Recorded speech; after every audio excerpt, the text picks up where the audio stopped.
To live the life you want, you first have to design it. If a man knows not to which port he sails, no wind is favourable. That was Seneca that said that. So it's not enough to just set a goal, just one goal, and work towards that one goal. Everything you desire has to be made into a goal. So you have to sit and envision exactly what you want your life to look like. Because whatever you envision will come true. If you believe that you've always been poor, like your parents were poor, your grandparents were poor, everyone you know has always been poor, and you think that you'll always be poor because that's all you know, then you will always be poor. Because that's what you've decided. You've decided that there's no other way than to be poor. Whereas if you picture yourself in a more positive way, even if everyone around you is struggling and is poor and whatever, but you picture yourself abundant and you picture everything. You picture the lifestyle that you want. You might not have it now, but you will start drawing it towards you. And that is the port that you're sailing to. And the way to get there is not to just set sail and hope you get there, because you'll probably go the wrong way, you'll hit the wrong winds and end up in the middle of nowhere. You need to make a plan. So you get the map out and you figure out the route you're going to take. It's not enough to just know where you're going. You need to know how to get there. And it'll take time, but it's worth it because it's going to save you tons of time in the future. And you have to think about your future self. You can't be selfish and just think about yourself now. I think that's one of the most deterring factors of planning. It's not that exciting. It feels like you're doing nothing because it doesn't feel like you're actually taking action. Because a plan without action is useless. So you always want to be doing something because you feel like when you're doing something, you're getting somewhere. I got another good quote for you. This one's from Abraham Lincoln.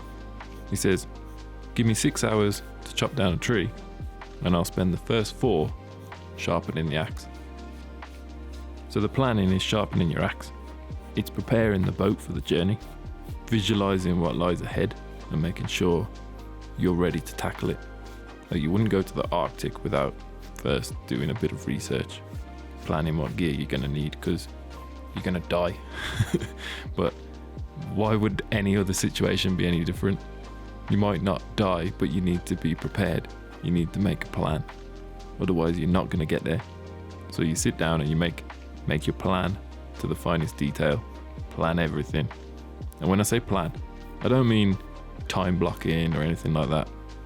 That's just a productivity hack. You don't have to plan every minute of every day because that's going to suck all the fun out of life. But you need to dream, you need to imagine, and then you need to plan. For example, right, say you want to travel and work at the same time. Let's say you want to see all the national parks in North America, something like that. Big road trip. You can't just travel constantly, even though you want to, because you'll run out of money.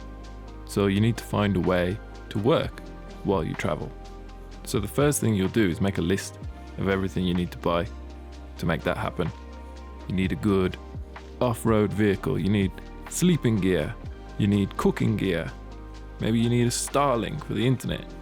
Loads of other stuff. Write it all down. And then you work out how much is all that going to cost. Then you work out where you're going to get that money from. What are you going to do to get that money? How much do you need to set aside each month to save up for those things? When are you going to leave on this trip?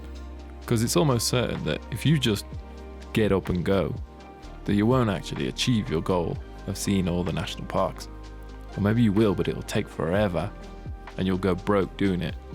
And then you can think about other things like problems you might have along the way, like just simple things that you need to be prepared for, like, a flat battery, and make sure you've got jump leads in the car and stuff like that.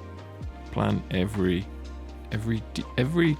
detail, every step you need to take. that will get you to your goal and will avoid things stopping you from getting to your goal. So you need to think of all kinds of things, like, where are you going to work from? Are you going to work in campsites with a folding table and chair? You're going to need to buy those tables and chairs. You're going to get a hotel every few days, work from there. Like, what does it look like? What do you want your life to look like?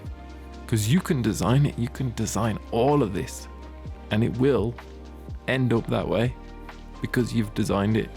It's like building a really nice house, isn't it? If you're the architect, you're not just going to start building straight away because it's going to end up all janky. If you design it, it'll turn out how you designed it. So you just need to decide what you need and how you're going to do it. I don't think it's necessary to design how you're going to feel, and because it's impossible to know. And you might decide you don't actually like what you've created for yourself. Once you've got it, then you have to change course. Like with tattooing, it wasn't what I thought it would be. I enjoyed it. It was really good, but I knew I didn't want to keep going down that path. So I changed course and I went down the road of YouTube instead. And when you change course, you have to make another plan. And as you're going down the road, things will change again. You'll realize something isn't working the way you thought it would. So you're constantly tweaking the plan. And you're never just going to get it perfect straight away and act it all out and everything works out fine. It's not going to happen. There's always going to be adjustments. You have to be alert and ready to make those adjustments. And a good way to make sure you stay on this path that you've laid out in front of you is to just look at it daily. Just always be revising your goals and, put them on the wall or whatever, or write them down every single day, just to keep it in your mind that that's where you're heading towards. And you need to hypnotize yourself to believe that you can do it. You need to see it and know that you can get it. Set big goals and tell yourself that you can achieve them. Because if someone else has already done it, then there's absolutely no reason you can't do it. What makes them any more special than you? Obviously know your physical limits, like you're not going to be the next Michael Jordan, but you can seriously do whatever you want to, and nothing can stop you. One of my biggest goals for the last 6 or 7 years has been to make a living off YouTube. So working entirely online and not being tied down to one place. That's been my goal.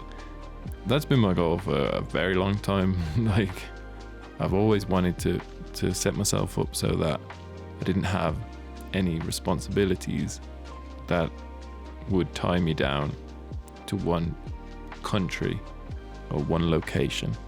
This is why I don't really sell any physical products anymore, because I realize the ties that come with those, and maybe in the future, but for now I want to make sure that I have nothing tying me down.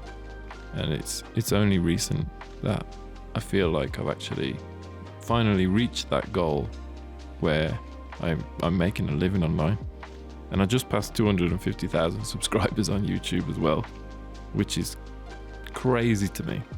That's 250,000 subscribers. That's mad. And when I first started on YouTube, it was an accident really at first. I just had a video blow up and it opened my eyes to the possibilities and potential of YouTube. And at the time I had a studio that I was paying rent on, and I was tattooing out of this private studio, and I had lots of clients and everything, and I wasn't working for someone else, but when you have clients it feels like you're working for someone else, So I had all these things tying me down, and I saw the potential of YouTube, and I realized that there were already people on YouTube making a living from it. And I thought, I can do this, but how do I do this? And I remember brainstorming ideas a lot, and I would make plans, set goals, and things changed a lot as I was going, because I didn't really fully understand the path I was on.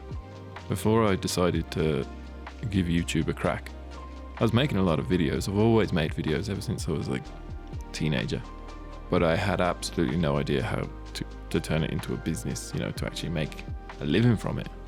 But I knew I wanted to be on this path because I knew there was that potential to make a living doing all the things I like to do and help others at the same time, because that was what was most rewarding about tattooing, was seeing people's faces after I'd given them a tattoo and hearing how much it means to them. So that was always the goal, to like do what I love and help others. So I made a plan, and as I was going, because I think if you want to make a living off YouTube, you could do it quite easy if you're willing to do things you don't actually enjoy, things you're not passionate about. But I never felt like I wanted to go down that route, because then you're just a business owner. You're not an artist, you're not a creator, you're an owner of a successful YouTube channel. You always hear about people getting burned out on YouTube. It's so common. And the reason that they get burned out is because they're not actually enjoying what they're doing. They're most likely, and this happens a lot, they're most likely creating for their audience exclusively. So they're a slave to their audience, and they lose themselves playing this character because they're not enjoying what they're doing anymore, because they're just doing it for someone else. Whereas I always looked at it from like where I started, just making videos I wanted to make, always for fun. So I wrote all that down and I made a plan. I knew that I would need X amount of views, X amount of clicks, sell X amount of prints or whatever it was, whatever the product was at the time. That's everything I needed to do to live the dream. So those were like my little goals within the big goal. And I think when you actually write it down and you see the amount of views and everything that you need, and the amount of things that you need to sell to make a living off this, that's the time when people decide to sell their soul and stop making the videos that give them joy, and instead make the videos that will get them views. Because it's so tempting, because you make the videos that you enjoy and they flop, and then you make the videos that are like proven to do well, but you're not really enjoying them, and then they get loads of views. It's very tricky. And I've seen a bunch of artists just completely give up on their craft and go a completely different direction and just lose all their dignity because of it, and get burned out and get depressed. Whereas the correct way to look at it is like a Venn diagram, with the two circles, and in the one circle you have what I want, and in the other circle you have what they want.